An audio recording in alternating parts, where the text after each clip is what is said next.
조금 번거롭고 귀찮은 문제만 있을 뿐입니다.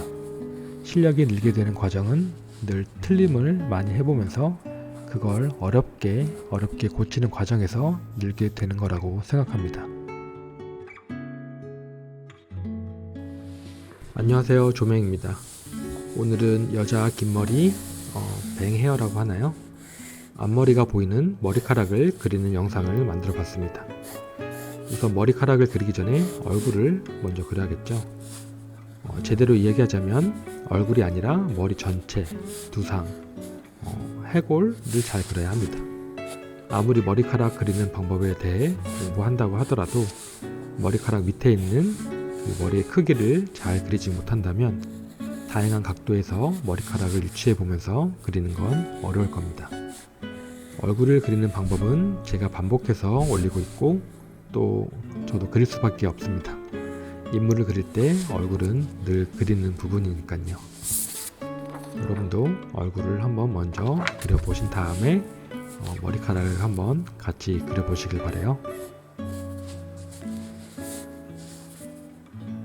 우선 이 머리 스타일은 앞머리가 보이는 스타일입니다.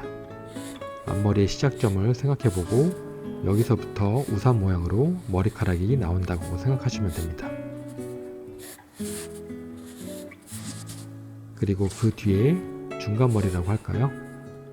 이 머리카락은 긴 머리이기 때문에 여성분들이 종종 눈의 시야를 확보하기 위해서 귀 뒤쪽으로 넘길 거예요. 그리고 오히려 더 뒤편에 있는 머리카락은 움직임에 따라 머리카락이 흐트러지면서 귀를 살짝 덮게 될 겁니다. 이런 부분을 잘 생각해서 그리시면 됩니다.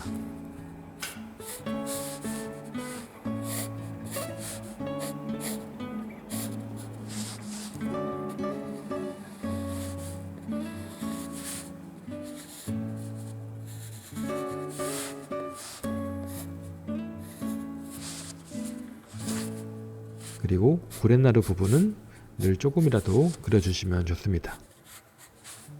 이제 측면 머리카락을 그리기 전에 우선 얼굴을 완성해 봐야겠죠. 반복되는 과정이지만 또 설명을 해볼게요. 저는 기본적으로 눈을 반달 모양으로 그립니다. 제가 반달 모습으로 눈을 그리는 것은 이런 스타일의 눈을 좋아하는 것도 있지만 이게 눈의 기본이 되는 모양이기 때문입니다. 초보자 분들께서는 눈에 대한 구조적인 이해를 먼저 하려면 먼저 반달 모양으로 그려보는 게 도움이 될 겁니다. 제가 예전에도 종종 이야기했었죠. 그리고 언제나 그림은 종종 뒤집어서 밝은 빛에 비춰보면서 좌우 대칭을 확인합니다. 그러면 조금 더 묘사를 해볼게요.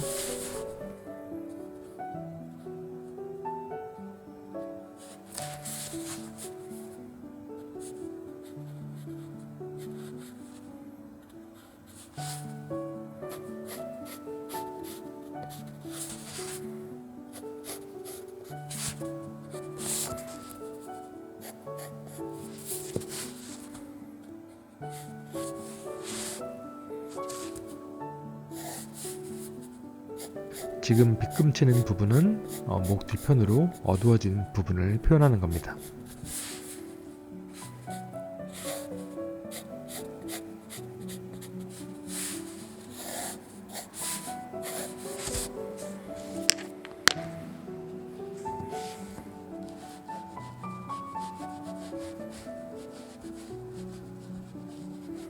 저는 얼굴을 그릴 때 눈 주위에 이 커다란 타원 그리는 것을 굉장히 중요하게 생각합니다. 그 이유는 얼굴을 그릴 때 눈, 코, 입의 비율을 더 간단하게 익혀보는 이유도 있고 또 다른 큰 이유는 훨씬 그리기 어려운 각도에서의 얼굴에서도 눈의 형상을 쉽게 그려볼 수 있기 때문입니다. 정면의 얼굴만 많이 그리다 보면 이런 타원 없이도 잘 그릴 수 있겠지만 다른 각도에서도 눈을 잘 그리기 위해서는 눈의 입체적인 형상을 간단하게라도 느껴보는 연습이 필요합니다. 자, 이번엔 반측면의 얼굴에서 같은 머리 스타일을 어떻게 그리는지 보겠습니다. 역시나 얼굴 형상을 먼저 그려야겠죠.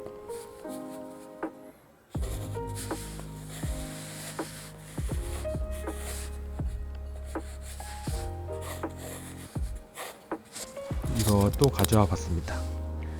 아마 이 정도 각도로 그려볼 거예요.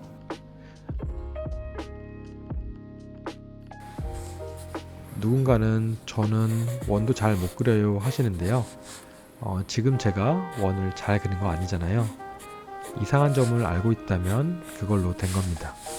깔끔한 원을 그리는 게 목적이 아니라 우리는 방금 보여드린 좀 귀여운 해골 모양을 눈에 익혀놓는 게 목적이니까요.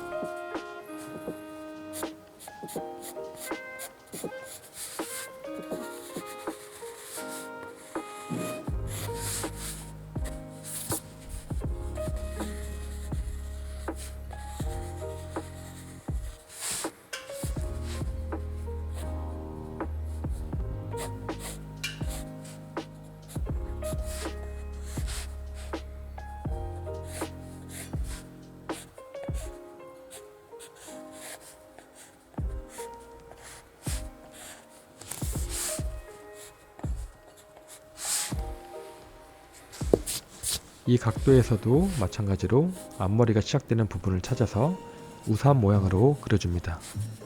이번 우산은 약간 한쪽으로 치우친 모습이겠죠?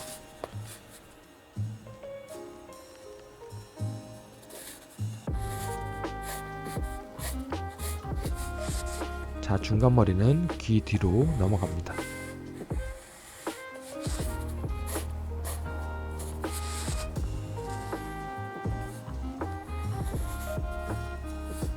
그리고 좀 더 뒤쪽의 머리카락이 귀를 살짝 덮은 모습입니다. 여기서 중요한 부분이 뒤쪽 머리카락인데 이 머리카락은 머리 크기에 따라 정해지기 때문에 머리 크기를 잘 맞춰 그리는 게 중요할 거예요.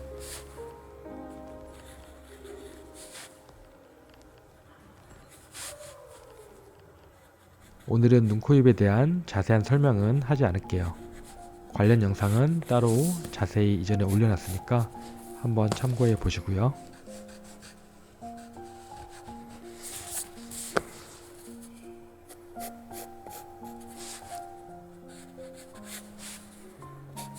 이렇게 기본 가이드라인을 그렸다 하더라도 바로 얼굴을 잘 그리게 되는 건 아닙니다. 저도 계속 고치면서 그리고 있고요. 하지만 이런 기본 얼굴형을 모르고 그린다면 그 헤매는 정도가 훨씬 심할 거예요.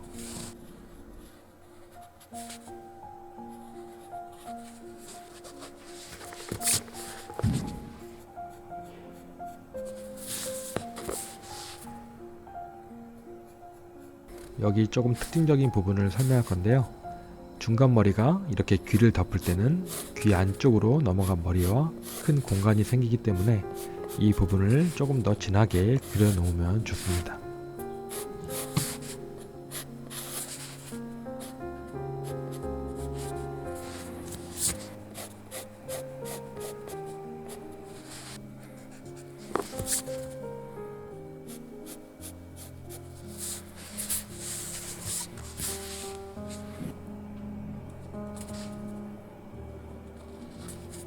이건 스테들러 피그먼트 라이너 0.8이고요.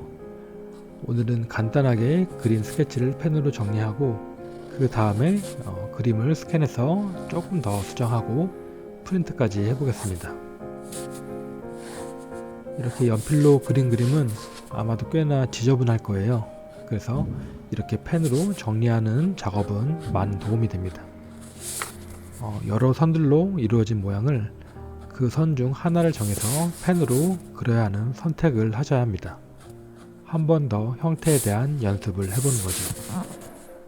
그리고 이렇게 그리는 중간에는 기존의 연필선 때문에 밀도도 높아 보이고 잘 그린 것처럼 보여도 나중에 지우개로 지우게 되면 허전한 느낌을 받게 될 거예요. 그러면 조금 더 펜으로 정리를 한 다음에 이따가 지워 볼게요.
자, 한번 지워 볼게요.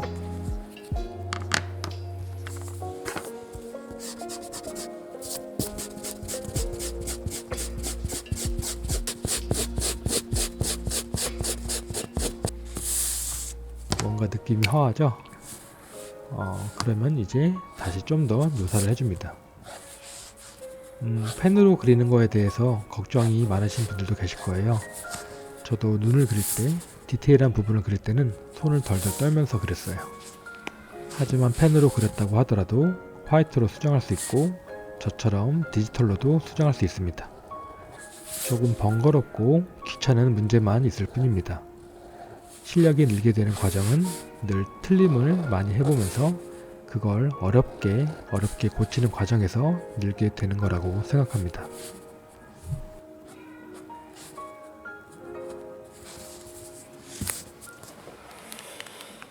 저는 A4 용지에 그린 이 그림을 스캔하고 아이패드 프로크리에이트 앱으로 가져왔습니다. 디지털 그림은 종이를 뒤집어서 밝은 빛에 비춰보지 않아도 돼서 편합니다. 디지털 작업을 좋아하지 않으시는 분들도 계실 텐데요. 저는 수작업의 느낌을 좋아하고 디지털 작업의 편리함을 좋아합니다. 처음을 수작업으로 시작했다면 웬만하면 그 느낌을 많이 유지하고 싶고요. 처음부터 디지털로 그림을 그렸다면 다양한 수정 툴로 그림을 더 완벽하게 그리도록 하는 게 좋은 것 같아요.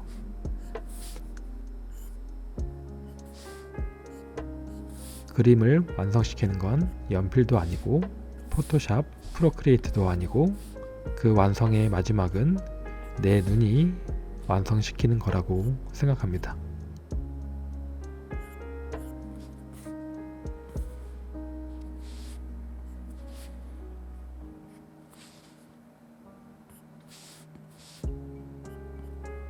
영상은 거의 다 끝났고요. 마지막에 프린트 된 것만 보시면 됩니다. 오늘은 머리카락 그리는 영상이니까 같이 공부하시는 분들은 한번 그려보시길 바라고요. 오늘도 제 영상을 시청해 주셔서 감사하고 그럼 다음 시간에 만나요. 안녕.